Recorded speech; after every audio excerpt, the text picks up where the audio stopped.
I'm driven by people's pain and suffering.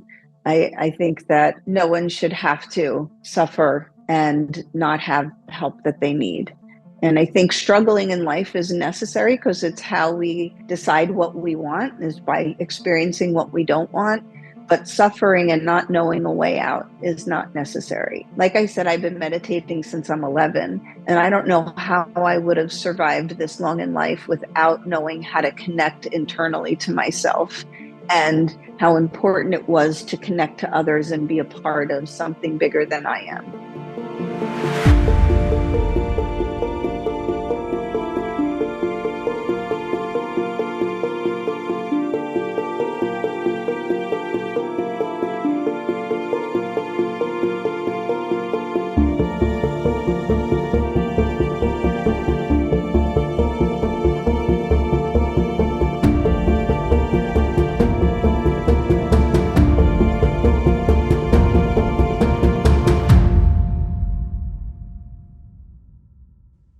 Hi, everyone. Welcome to another Psychedelic Conversations. We have Shari Kaplan today with us. Thank you so much for creating this time to be speaking with us. Pleasure to have you. Oh, so pleasure. My pleasure to be here. Thank you. Thank you so much. Just to give a context to our listeners, I'd like to share a few lines from your bio, and then we can take it from there, if that's okay. That sounds great. Thank you. Shari is a leading expert in mental health treatment and plant formulations, uses transformative approach of mental health care, emphasizes the power of integrative protocols that blend traditional therapy and medical treatment with innovative practices, including biopsychosocial evaluations, plant medicine, ketamine-assisted therapy, trauma, mind, body work, breathwork, nutrition, and fitness, movement, music, and personal transformative practices. Shari is passionate about educating other clinicians in applied clinical practices of integrative mental health and psychedelic-assisted therapy. There's so many questions I would like to ask before we begin, but before we begin, let's talk about your story. What brings you to this work? Oh, wow.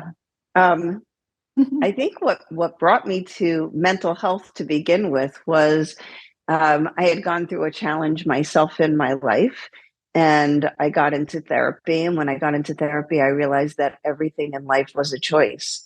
How we relate to our thoughts are a choice. How we relate to our body, our people's boundaries, and I just had no idea.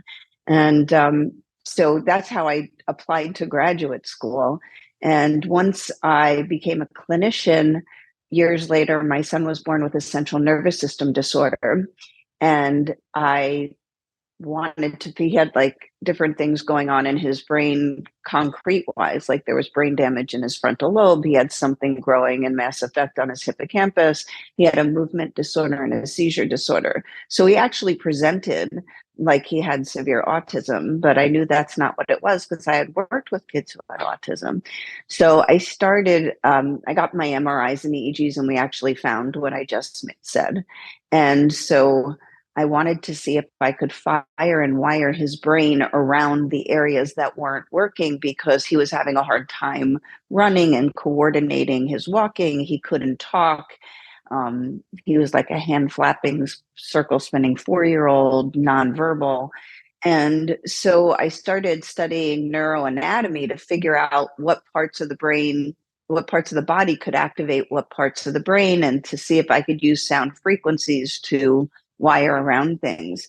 And so in that process, I started working with plants, because plants can also work on sound frequencies. And so between movement and music and tuning forks, and then of course, if you're sending sound through a body, you want to make sure that the nutrients are right and there's enough hydration. And so it just got me on this incredible search for what are all the different components that's going to make his body function.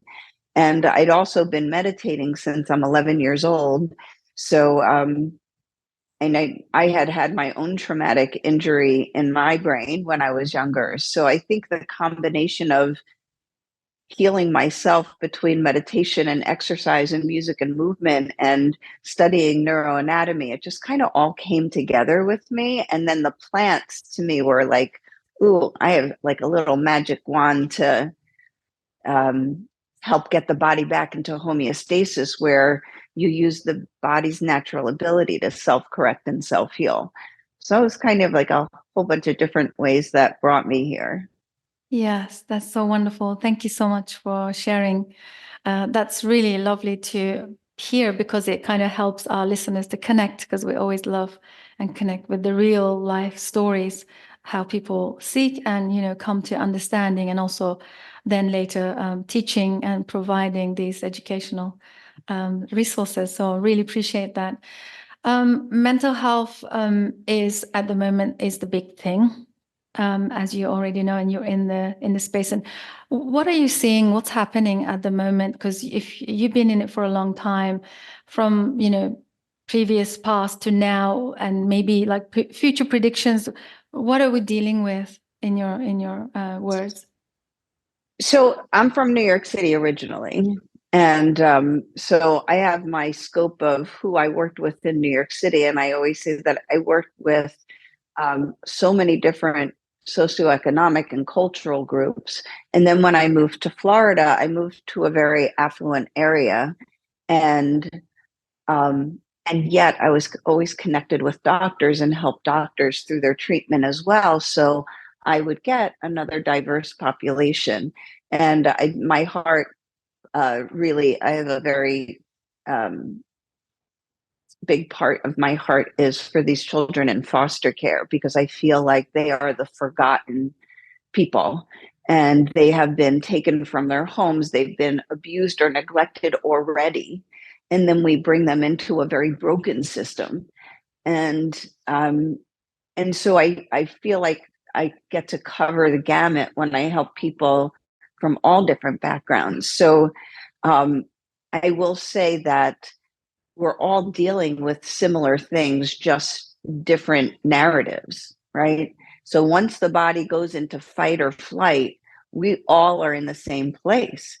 Our brain and body goes into lockdown, our processing goes off, our memory goes off.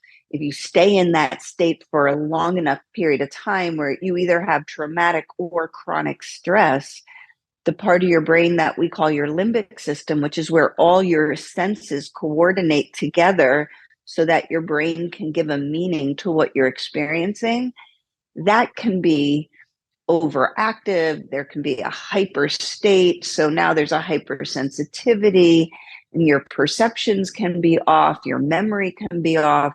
And so I think regardless of how you got to your mental health being thrown off, whether it's anxiety, depression, post-traumatic stress disorder, obsessive compulsive disorder, we're seeing a lot of everything as a result of chronic or traumatic stress. So whether you have had relational stress or trauma through parenting and growing up with parents who were maybe overworked, overstressed, or parents who had trauma themselves, you may have relational anxieties or avoidance. Or, if you had, bullying or medical issues very early on in life, that's going to affect your body's fight or flight. And then if you fast forward through all the many different chronic or traumatic stresses that happen, and you bring it up to what's happened with COVID and what's happened in our political environment and our world environment, I think there's a huge sense of I'm not safe and I'm powerless. And I think that when we have so much global chaos going on, I think that's when people start getting stuck in fight or flight by scrolling through social media, by being on the news and seeing all this. And that can be very overwhelming, but it can also get us stuck in that fight, flight, or freeze response. So I think that we have to help patients scale things down to being aware of our impact globally, but what's happening right here and right now? And how do I get in this present moment? And where do I find my points of power in this moment? And so we really need to be teaching people about how to regulate their body's fight or flight, and how to focus their minds, and how to do the repair work that gets our body back into that state where you can be in charge and you can be back in control of what you think and what you feel, and being able to just look at it and redirect yourself. But I think we need some skills and tools in order to do that. And I think we need to get out there and really teach protocols to clinicians for brief treatment and extended treatment, so that we can help more people in our population, and not just say think positive and focus on something else and be grateful and that's going to be enough. Because although those are great things to be able to incorporate into your lifestyle, they're not the solution out of the starting gate. Like, you need to do some of the repair work and have some skills and tools to self-regulate and focus your mind, which means we need to know and understand as clinicians how processing problems happen, and what exercises, both physically and verbally, we can do to correct it. So that's my long-winded, you asked a big question. I had to give you a big answer.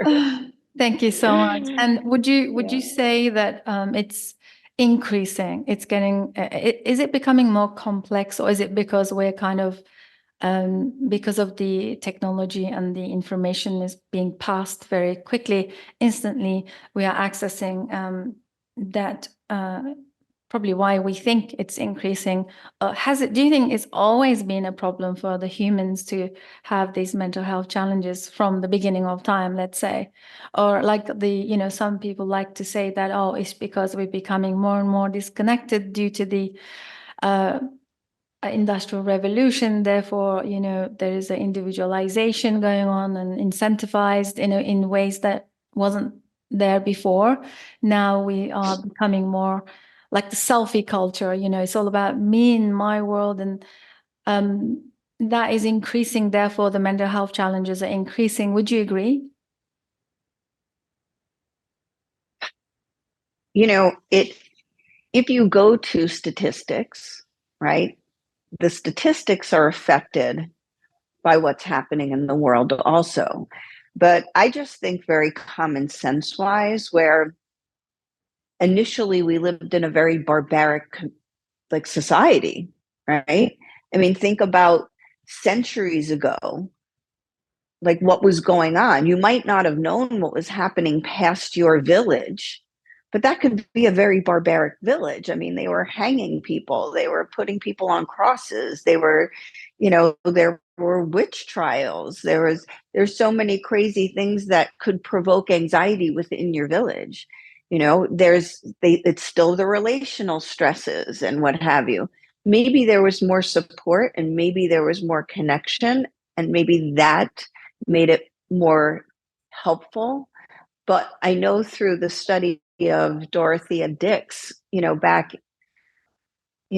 back when, at the turn of the century and after, that she was going into people's barns and finding people who had neurological disorders in cages, and in prisons. They were like keeping them in back rooms and freezing them out. And so I think mental health has been a challenge, and neurological health has been a challenge, always.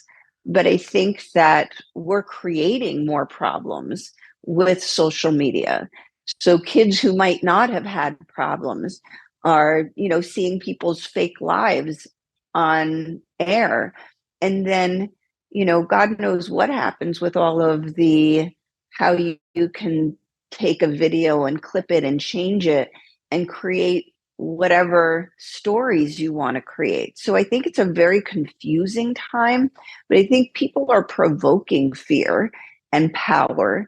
And I think it's causing a lot of feelings of unsafety and powerlessness.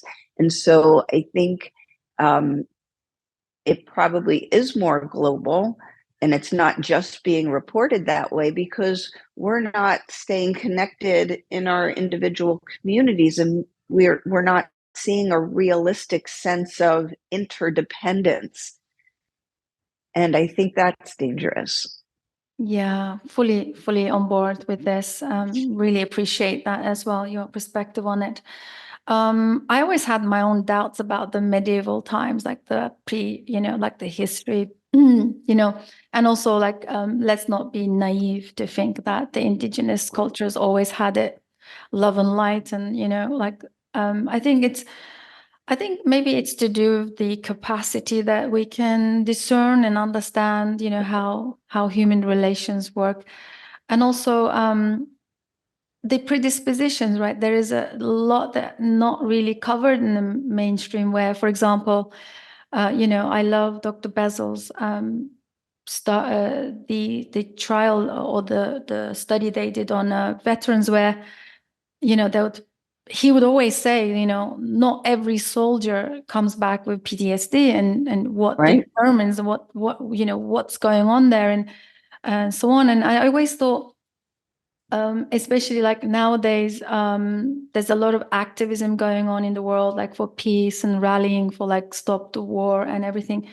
And then there's a lot of raw images online, and I'm thinking, just to give you an example, I was speaking to somebody from my community, and this person was feeling absolutely in despair, looking at all the images from the current. I don't want to take the conversation to the what's happening now politically, but she was looking at all of these images from what's happening now in Middle East, in Palestine, and a lot of PTSD, sort of, or maybe even stressful symptoms were coming up for her, just because thinking that people in the war zones are absolutely must be terrified and absolutely, but then what I was thinking that we don't understand fully, I guess, when you live in a situation like that, the body will adapt, right? The body will produce cortisol, adrenaline, like whatever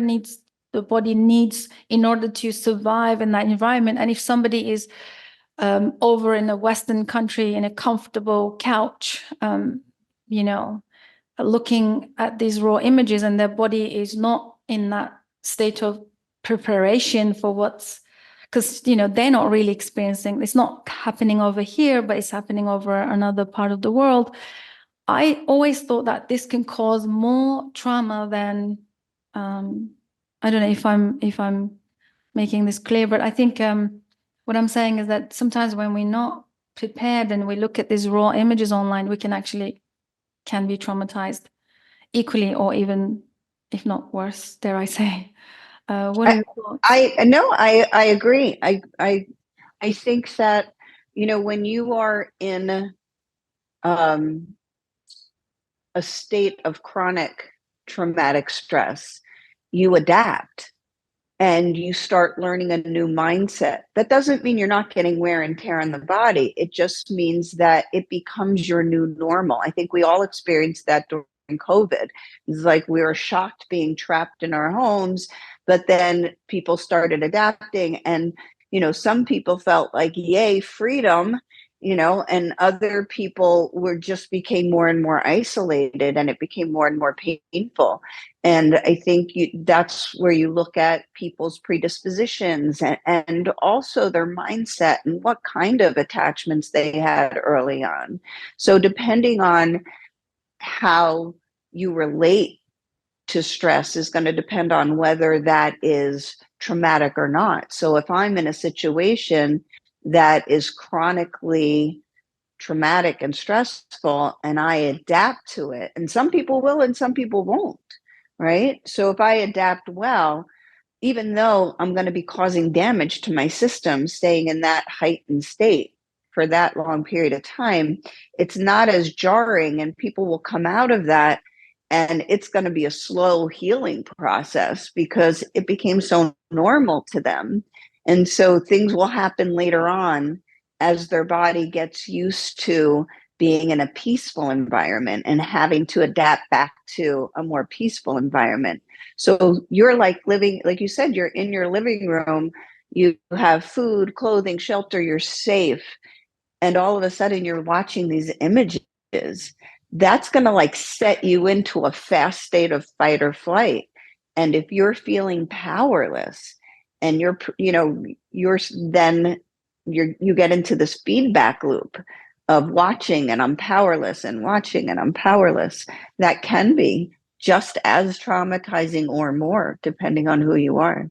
Yeah. Yeah. Thank you for sharing that. I mean, of course, the disclaimer is that we're not asking everyone to just shut the TVs and the screens, but I'm just saying not be numb to what's going on. Of course, we all feel it and we all want to somehow bring solutions, which is kind of the biggest problem at the moment. But I mean, I understand, like, from your work and your perspective, if we can, as our little own private containers over here, do our own individual work and become fully functioning agent people, then I guess that's kind of a good step forward in the right direction.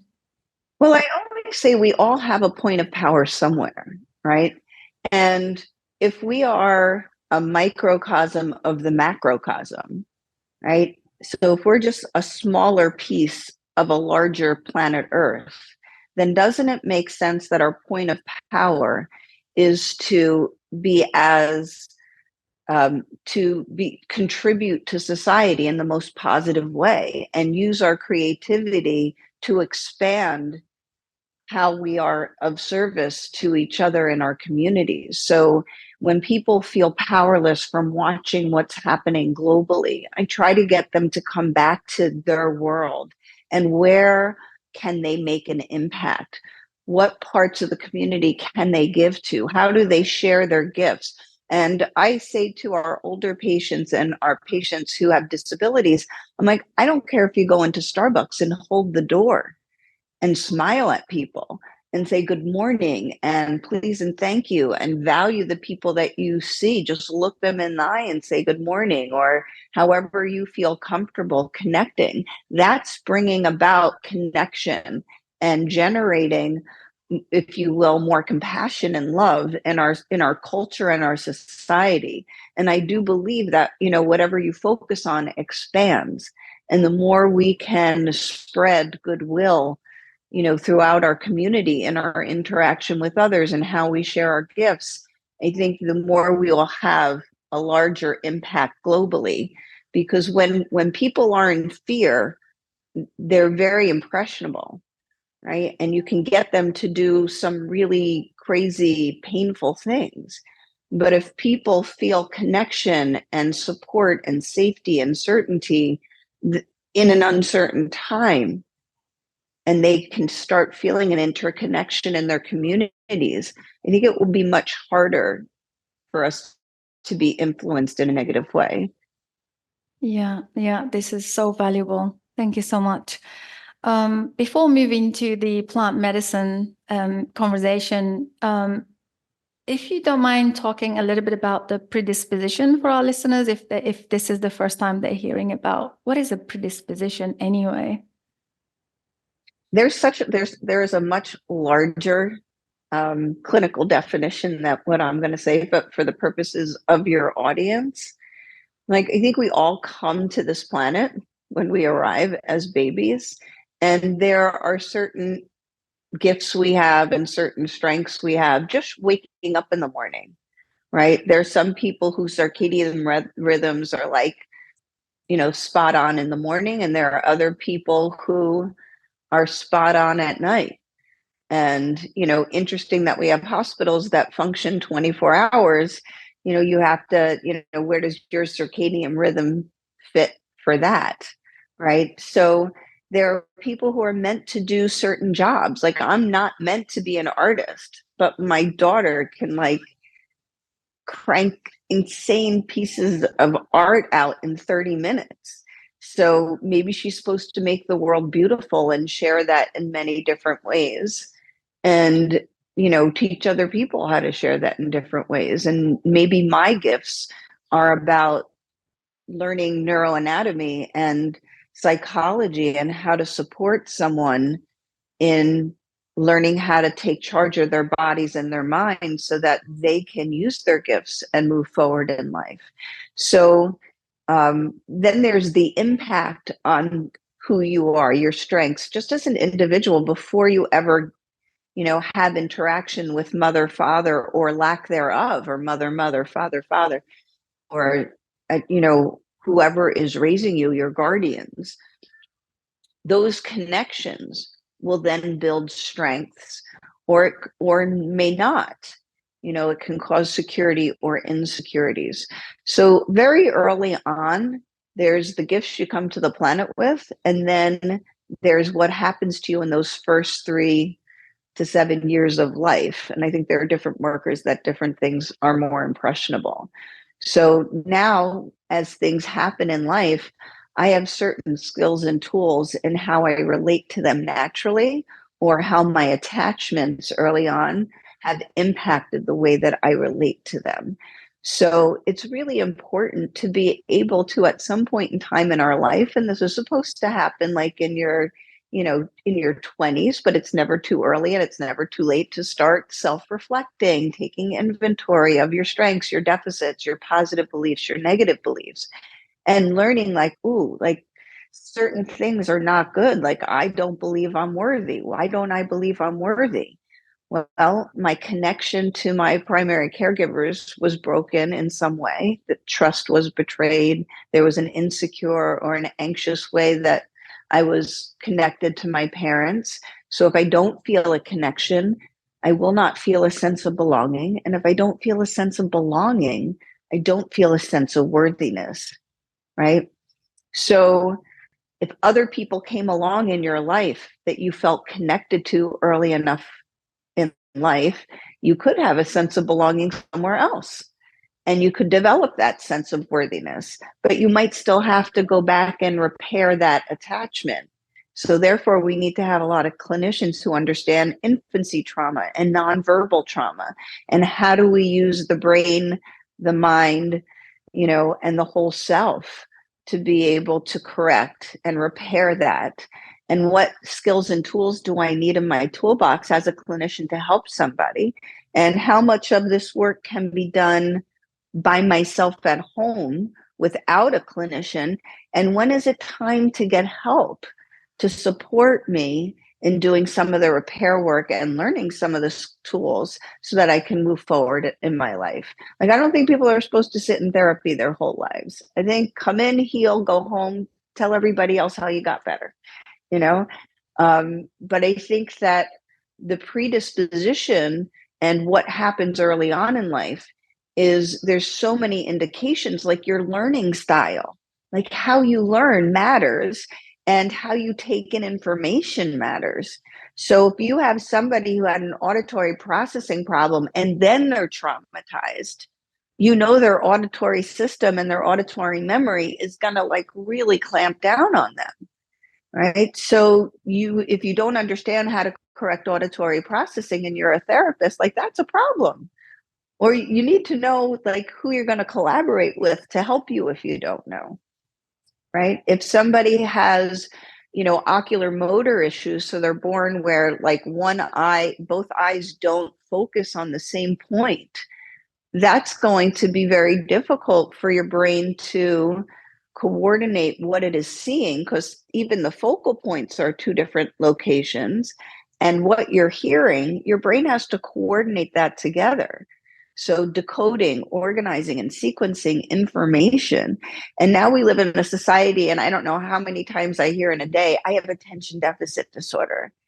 And I'm like, everybody has attention deficit disorder at some point. Why does yours get stuck? Right? And that's usually because the brain got jammed up in a processing venue somewhere. So one of the senses got jammed up or got affected in lockdown, and that part of the brain didn't get circuited to, or didn't develop as quickly as the other parts, like with children, right? But with trauma, when you have chronic and traumatic stress, your processing is locked up. And so we have to look at, how do we unlock the limbic system, the vestibular system? How do we strengthen the vagus nerve and all those areas? So yes, I think we each come into it neurobiologically uniquely, with our own gifts uniquely. And then what actually happens in our environment impacts us. And all of that will determine, like, will have an impact, not determine, but will have an impact on how we experience stress or traumatic stress. This is so profound and valuable. Thank you so much.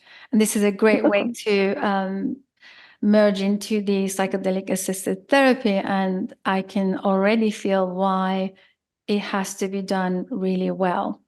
You know, considering all the pointers that you've just mentioned, I can already see how important it is to work with the right facilitator, the right therapist, and the right structures and systems, and also understanding the individual's needs and their functioning in their own systems. Could you please talk to us about that, and especially now that psychedelics are being mainstreamed and everybody thinks it's just a magic thing that you just do and then these medicines can do the work for you. What are your thoughts on that? You know, I probably have some unpopular thoughts and some that I think a lot of people agree with. And so I think it depends on what brings you to psychedelics, right? I don't know a lot of people who don't need repair work from earlier on in life. And if you do have attachment issues, if there was some kind of chronic or traumatic stress, then you're going to have to do some kind of work in order for those psychedelics to be really impactful. But let's just say that you had somebody and they had really good, upbringing. There was absolutely no traumatic or chronic stress. I don't know who that would be, but say you did your work already. Say you're a grown up and you've gone through your repair work and you're feeling pretty good, but you're just having a lot of stress in business. That's probably the person who could enjoy trying a psychedelic and seeing what happens, with anyone. However, I do believe that how you process information and the condition your body is in matters, because psychedelics not only give you insight and give you opportunities that if you focus on deliberate intentions before you take them, and they will give you awareness of yourself, of others, of a situation, of perspective, of creative ideas. But there's a biochemical part of it. So, for example, I've seen people who don't need their serotonin receptors stimulated and don't need any more serotonin, and they take psilocybin mushrooms and they do not have a positive experience. And it makes them very anxious because they don't need that in their body. So even though they could get awareness and insight, the physical experience of the medicine is not pleasant. So I think a lot of people will sit there and say, well, it's something you needed to learn. And I don't know that that's true all the time. Because if you did do your work and it's a matter of your body is balanced in a certain way, maybe you don't need that medicine. And so I think that it's important to evaluate these certain factors to see like what medicine is going to be right for you. For example, we do ketamine-assisted therapy at my office with Dr. Michelle Weiner. And we also work out of Miami, and she has offices in Hollandale or Hollywood as well. And so ketamine, works on different biochemistry than psilocybin does, right? So just to kind of shorten the conversation, you're dealing more with glutamate and GABA and oxytocin and dopamine. So what do you do if you have a person who has very dysregulated dopamine or overproduces dopamine? Is that the right medicine to choose for your patient? And it may not be, or you may have to put other things in play in order to be able to use that kind of medicine. So if you don't have somebody who has a team or a handle on how somebody's body processes what's going on in somebody's body medically, I think you could potentially give them the wrong medicine, like MDMA is also going to, elevate your oxytocin, your dopamine, serotonin. So we need to be mindful of what's happening for a person prior to giving them the medications. And also, again, everything I mentioned earlier on their learning style, their attachments, like you could be putting somebody into a dangerous situation without the right guidance and support and focus going in and coming out. So what I see a lot is people come to us after they've been away on an ayahuasca retreat or peyote or taking these medicines. And, and I see people who grow up in villages are training their whole life to take these medicines. They have support from their villages to take these medicines. And there's more than just the medicine. There's a whole developmental learning process. There's a whole emotional identity process, like what is your role process. And so the day comes where they get these medicines. And again, I'm making it a very simplistic experience to a very beautiful and in-depth cultural experience. But they're prepared for their medicine. And to me, just saying to somebody, what's your intention, is not preparation. And not being able to go into somebody's mind and help them pull together different strengths for them to enter into their experience and maybe do some preparation and some repair work before they actually get the medicines. And then afterwards, continue with that work and the repair work so that they can actually use the medicine as a lubricant in their healing and use the insights to then create new neural networks and prune the old negative beliefs and establish the new ones. So my unpopular belief is, if you're going to do this and you didn't grow up in a village and you didn't have all that training, I do believe having a clinician to help and support you when you've had chronic or traumatic stress or any kind of mental health issue is extremely helpful. I'm not saying that people can't take psilocybin mushrooms and get better without that kind of guidance. I'm just saying it's a slippery slope. Thank you so much for validating this, because this is sort of like what we bring to our listeners in the community about that, how important it is and how critical it is to recognize that we are the first container, like you have on your bio, the biopsychosocial history and the memories and the biochemistry of the entire container is what interacts with the medicine. It's not the other way around. It's not like we take the medicine comes in and does these things, but I always felt like we have far more superior biochemicals that can shut down, that can change you into something else, or transmute you into different things. Like, for example, Dr. James Fadiman, once he said, sometimes like for LSD, somebody was asking about what's the difference between LSA and LSD. And what was so interesting to me, he said, sometimes, this psychedelic compound can be taken, doesn't matter what this is, LSA or whatever they want to call it, but then the body can turn it into LSD. So that was really fascinating, that it's our biochemistry that is interacting with the compounds and the chemicals of the plants or the medicines or the substances. So that's why I really value what you said and shared. And also, you're the first person I heard the word from, prune. I love that word. I love that word. I think it's just so relevant and it really resonated with me. So now we can go into this segue into understanding that it is not the medicine that we seek out. It's, first of all, we need to do our repair, in your words, like repair work or some sort of inventory work, so that we can understand what are we doing there. Are we understanding our fears, our limitations, our psychological processes, or maybe even biological symptoms and stresses? Like, what are we doing in that process exactly? Yeah, and I think that people, a lot of times, they don't know what their life would look like if they did prune that negative belief or way of being in the world.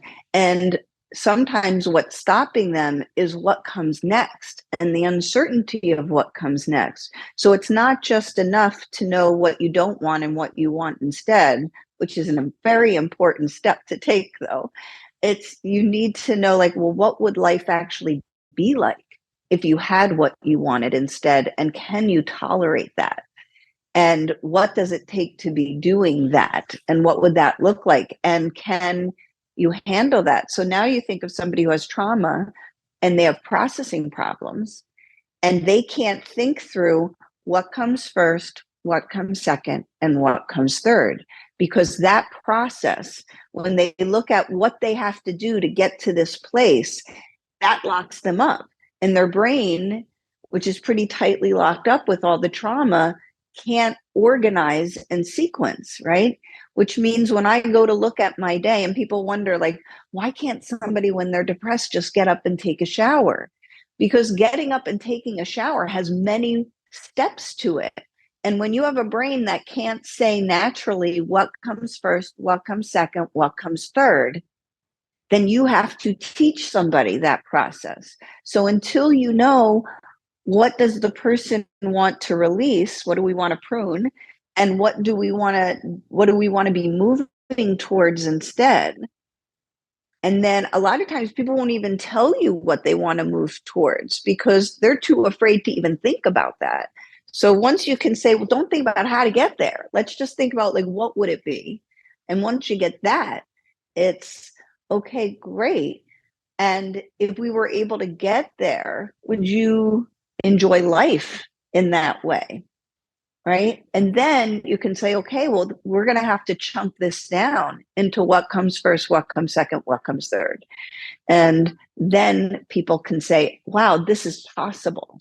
Now you put them into a psychedelic experience, and now they're going to be able to use the medicine to focus on their strengths and to really use the insight and the awareness in a positive way. And then when they come out of the experience, they'll be able to, then you can then do whatever, whether it's EMDR, whether it's just coaching them through it, whether it's building a plan, whether they need more skills and tools to pull together, some self-regulation, like then you know you can add that. But I have to say, I was recently interviewed by a student, a graduate student from one of the universities, and around integration. And she kept saying, you keep stressing how important that biopsychosocial is and how preparation is so important. And I'm like, because so much of the work has to be done before you go into an experience sometimes. Some people are so ill prepared to prune and get what they want from that experience that you really need to, I call it like making a good layup shot for the psychedelic experience. And so, yeah, I think really understanding and organizing someone's life in a timeline and all the different things that may have had an impact on them. Like I have people who were born and were immediately taken from their parent for a medical procedure, and they don't understand why they've always had anxiety, and then some psychiatrists will say, well, you have generalized anxiety disorder. That's it. And here's some medicine. And it's like, whoa, wait a second.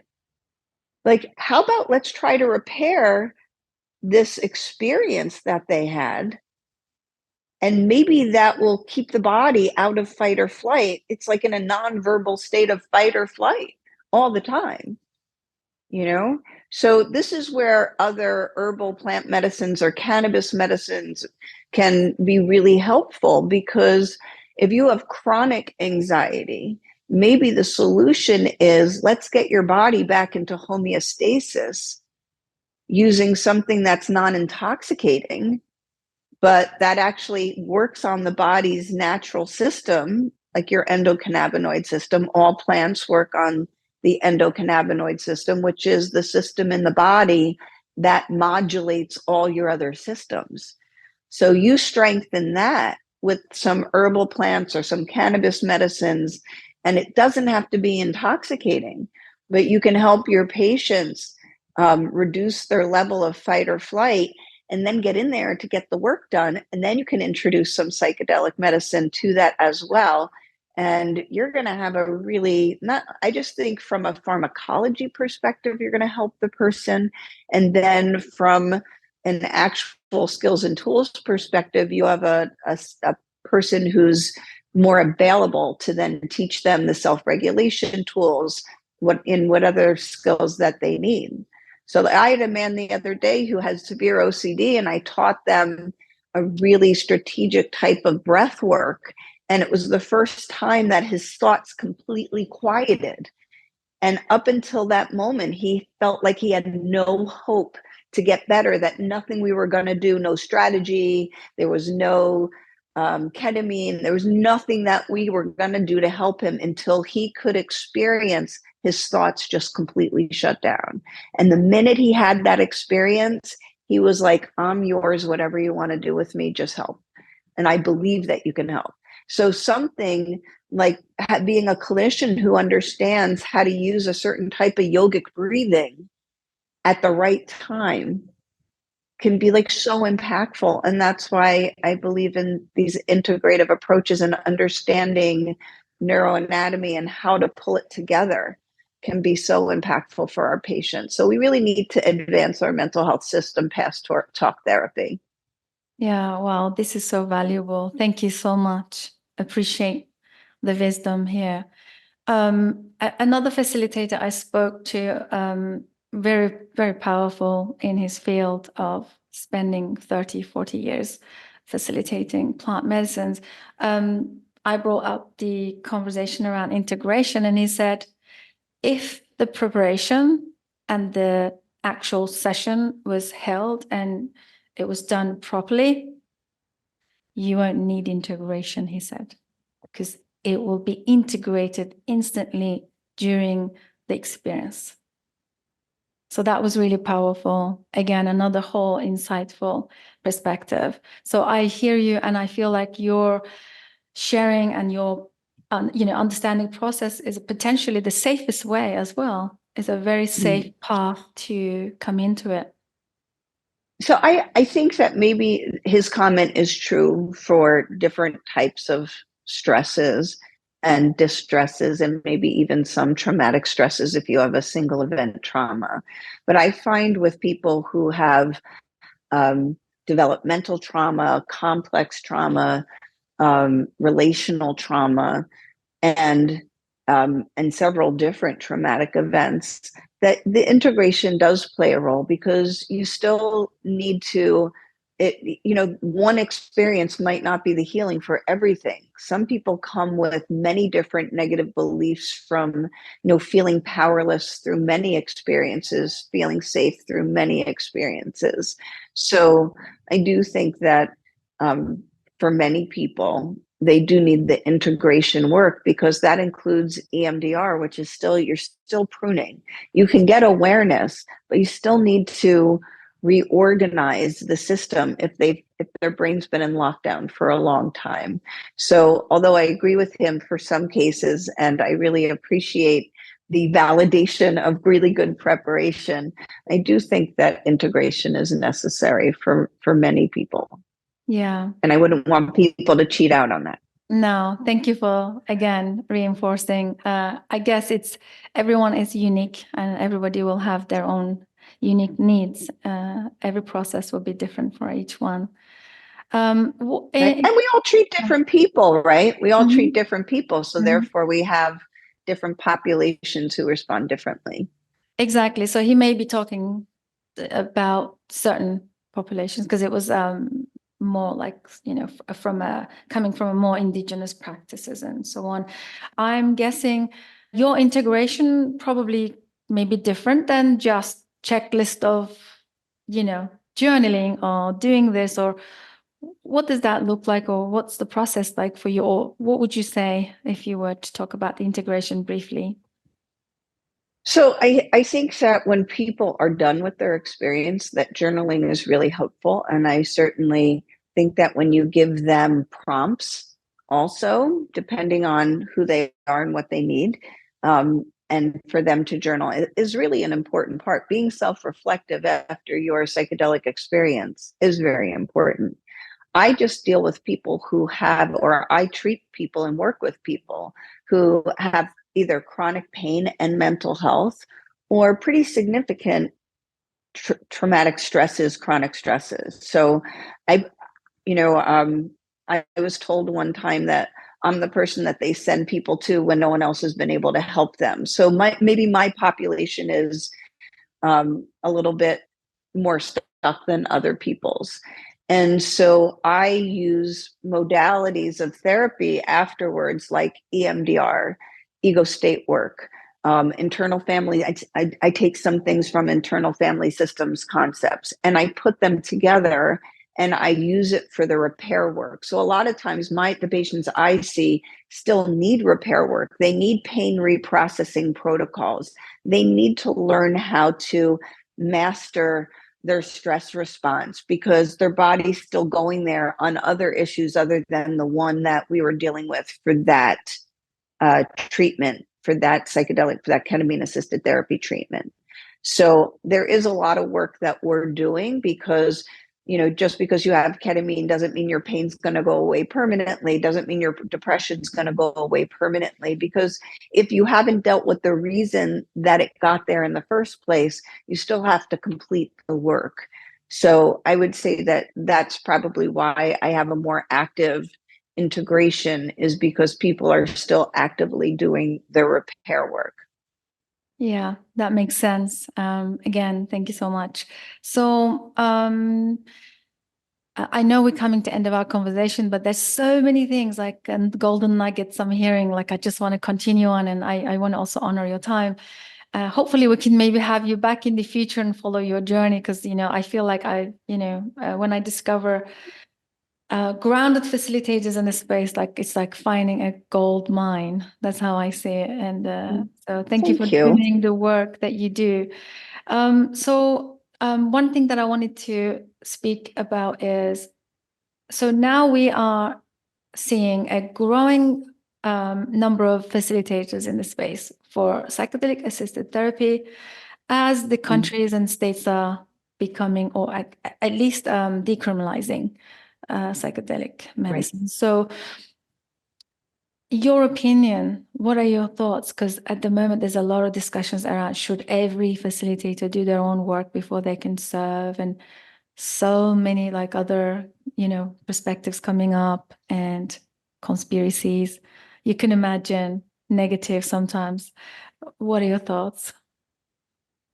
So I have two frames of reference, because I always say you should know who your speaker is. Number one, I am a trained mental health clinician.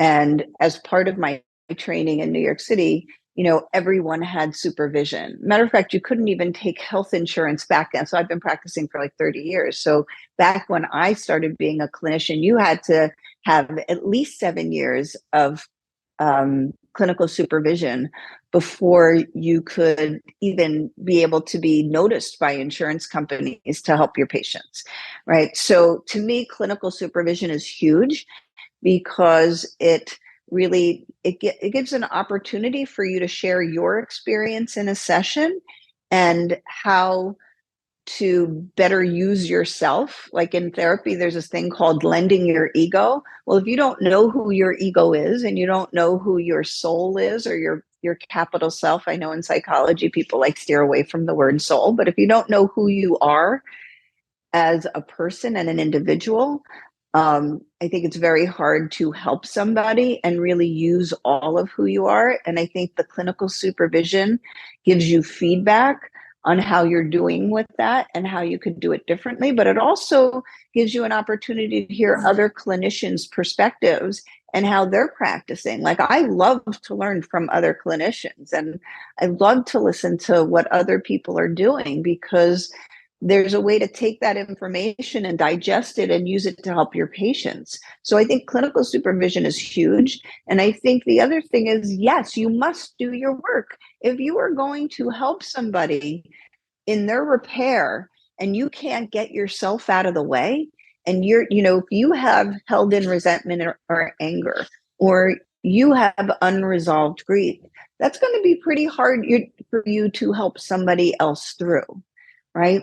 And you can be in your process and have that awareness and be aware, like, ooh, like I need to see this through a different lens, or I need to rely on my tools or my skills here because I'm starting to feel things, which is why you want to have supervision, whether you're a coach or a therapist, because you need someone who understands how to work these things through and how to not hurt your patients, right? So you want to, above all else, do no harm. That means you really need to go through the work yourself, so that, and also have the supervision that helps you to be a very clean instrument in someone else's work. So, whether you're a coach, we have coaches on our team. And I also think you need to know what your roles are. A coach can't do EMDR, internal family systems, ego state work, but they can be aware of how a person's brain processes. They can teach them skills and tools for breathing, how to develop their brain. They can give them tools for. So they can guide people in terms of once you create a daily life plan and a schedule, to be there to keep you inspired and motivated, and make sure you're using the skills and tools. So I think if we all worked together, the therapists can do the repair work and the coaches can support them along their journey. And I think that if we create the right protocols, then people can take those protocols and digest them and make them their own. They don't have to be rigid just because they're created. You get to use your own wisdom and talents as well. But I do think you need to know who you are so that you don't hurt your patients, and you need good clinical supervision. Thank you so much. Yeah, that is very clear and also very valuable. So now let's talk about your mission. What really drives you, and what are you planning, your future projects, and currently what you're working on, so that we can learn a bit more about in the background what's happening for you. I wish I had like one simple answer, because I guess my life would be less busy if I did. I mean, I'm driven by people's pain and suffering. I think that no one should have to suffer and not have help that they need. And I think struggling in life is necessary, because it's how we decide what we want, is by experiencing what we don't want. But suffering and not knowing a way out is not necessary. And so I think everyone, when you become a clinician, picks their vulnerable population that they want to get behind. Like I said, I've been meditating since I'm 11, and I don't know how I would have survived this long in life without knowing how to connect internally to myself, and how important it was to connect to others and be a part of something bigger than I am. So I definitely have a passion. I have a foundation called the Can't Tell Foundation. And my goal of the foundation, so far, we've used it to help pay for treatment for people who can't afford treatment. And obviously with my clinicians and my team, we use it for that. And also for my ultimate goal before I leave this planet is that we create centers that are around the country. And I mean, I would love for it to be around the world, where we treat children. I have a whole trauma treatment program, and it's a very integrative program, including exercise, nutrition, meditation, mindfulness, breath work, acupuncture, EMDR, ego state work, internal family systems. I would love to be able to responsibly use psychedelics at some point in time when it's appropriate with the older children that are coming out, who are just about to age out. I think that could be extremely helpful. But we use a very integrative approach, and we've been doing it. Like I said, I've been practicing for 30 years. I created that program back in 2010, and we've been doing it since, and it is so effective. Whether you do it individually or you do it in group work. And I would like to do that for the children in foster care, and then train other clinicians how to do applied clinical integrative mental health, so that they could open up maybe a space or two in their practice where they see pro bono patients, or reduced fee patients, so that these more vulnerable populations can get good therapy.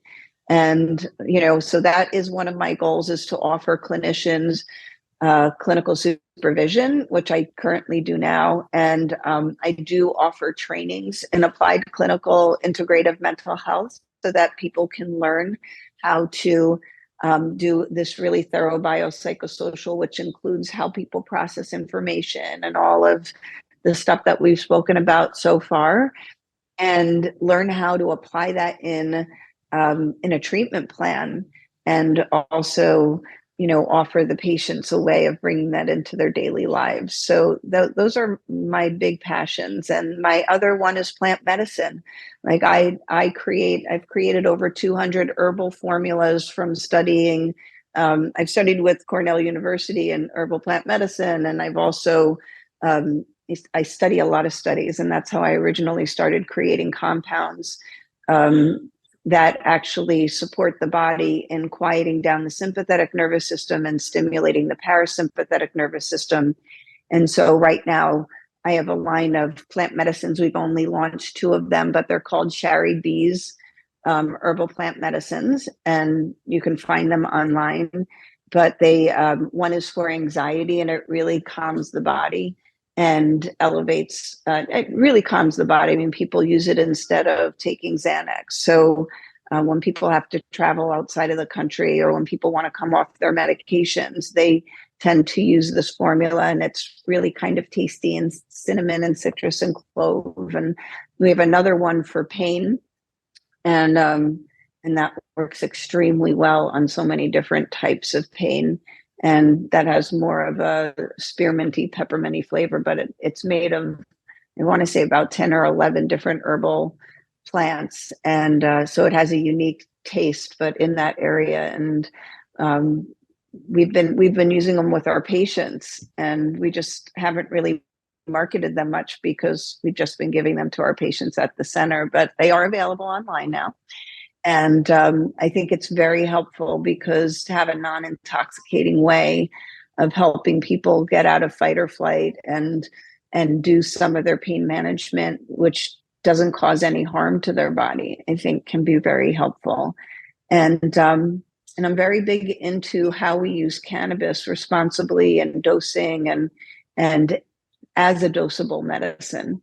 And I'm part of the Society for Cannabis Clinicians. They put out tremendously, like, there you can find studies on their website, and they're amazing clinicians from around the world doing incredible work. And there's a lot of education there for people to tap into if they're so interested. But again, I work with Dr. Michelle Weiner at my office. We do medical marijuana recommendations, and then we work very closely with the patients on how to dose for their particular symptoms or illness or conditions. And I think that that's another important role for me, because I think it's a whole mind body. So the fact that we can use plant medicine, which we do in a way, and I think plants are very, when you understand how to use them, are helpful and not harmful.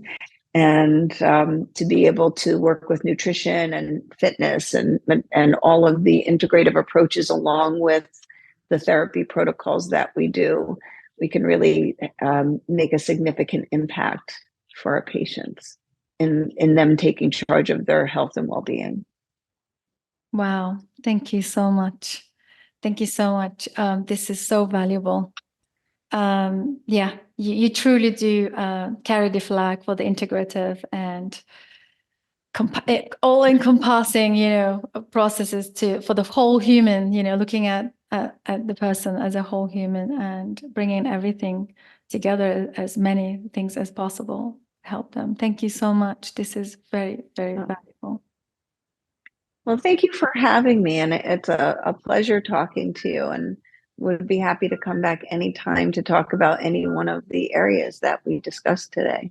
I would love to. I think so. I think we could easily do several in each one. There's so many things, so much value. So yeah, we would love to have you back. And in the meantime, where can our listeners, audio listeners especially, can find you? So my website is connected.com, and it's spelled CANNECT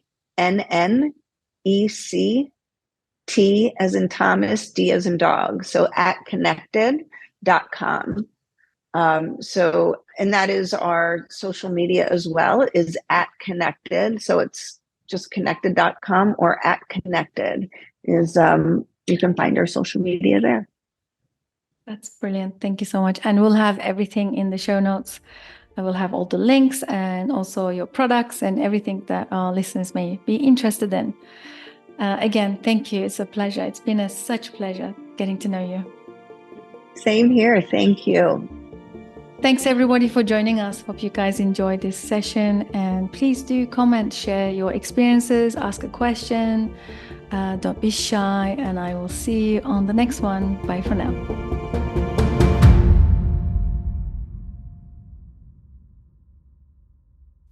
Thank you so much for joining us. Psychedelic Conversations podcast is designed to educate, inform, and expand awareness. For more information, please head over to psychedelicconversations.com. You can also share with your friends or leave a review so that we can reach more people. You can also join us in our private Facebook group to keep the conversation going. This show is for information purposes only, and it is not intended to provide mental health or medical advice. Thanks for listening.